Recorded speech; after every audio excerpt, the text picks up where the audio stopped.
Dubai. എന്തുകൊണ്ടാണ് ഈ നഗരം ലോകത്തിലെ എല്ലാവരുടെയും ഒരു സ്വപ്നഭൂമിയായിട്ട് മാറിയത്?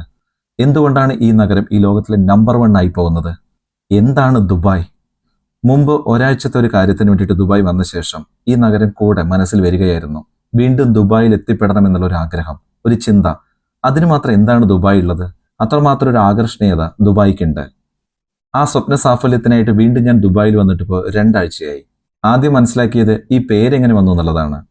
എങ്ങനെ ഈ ദുബായ് എന്നുള്ള പേര് വന്നു? UAE ചരിത്രത്തിലും സംസ്കാരത്തിലും ഗവേഷണം നടത്തുന്ന ഫെഡൽ ഹാൻഡിൽ എന്നുള്ള ഗവേഷകൻ പറയുന്നതിനനുസരിച്ചിട്ട് ദുബായ് എന്ന വാക്ക് ദാബ എന്ന പദത്തിൽ നിന്നാണ് വന്നത്. ഈ ദാബ എന്നുകൊണ്ട് ഉദ്ദേശിക്കുന്നത് ദുബായ് ക്രീക്കിന്റെ ഒഴുക്കിനെയാണെന്നും പറയപ്പെടുന്നു. ഇനി ഈ പേര് വരുന്നതിന് മറ്റു വാദങ്ങളും ഉണ്ട്. 2 ബ്രദേഴ്സ് എന്നുള്ള അർത്ഥത്തിൽ 2 വാക്കുകൾ ചേർന്ന് ദുബായ് ആയി വന്നതാണ് എന്നും. ഈ 2 ബ്രദേഴ്സ് എന്നതുകൊണ്ട് ഉദ്ദേശിക്കുന്നത് ദുബായിലെ തന്നെ 2 സ്ഥലങ്ങളായിട്ടുള്ള ദേരയെയും ബർദുബായുമാണ്. ഇനി രസകരമായ ഒരു വാദം കൂടെ പറയട്ടെ.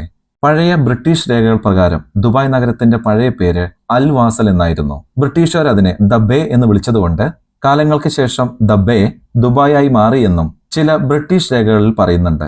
ഇങ്ങനെയൊക്കെയാണ് ദുബായിന് ആ പേര് കിട്ടിയതെന്ന് പറയപ്പെടുന്നു. എന്തു തന്നെയായാലും ലോകത്തിലെ സ്വപ്നഭൂമിയാണ് ദുബായ്. അതിന് കാരണം പറയട്ടെ.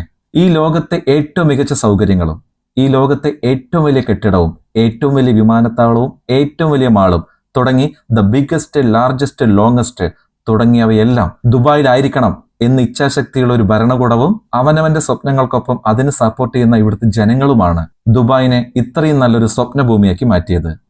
അഭിമാനപൂർവ്വം പറയട്ടെ, ഞാനും അതിന്റെ ഒരു ഭാഗമാകുന്നു. അതാണ് ദുബായ്, ഈ ലോകത്തിന്റെ സ്വപ്നഭൂമി.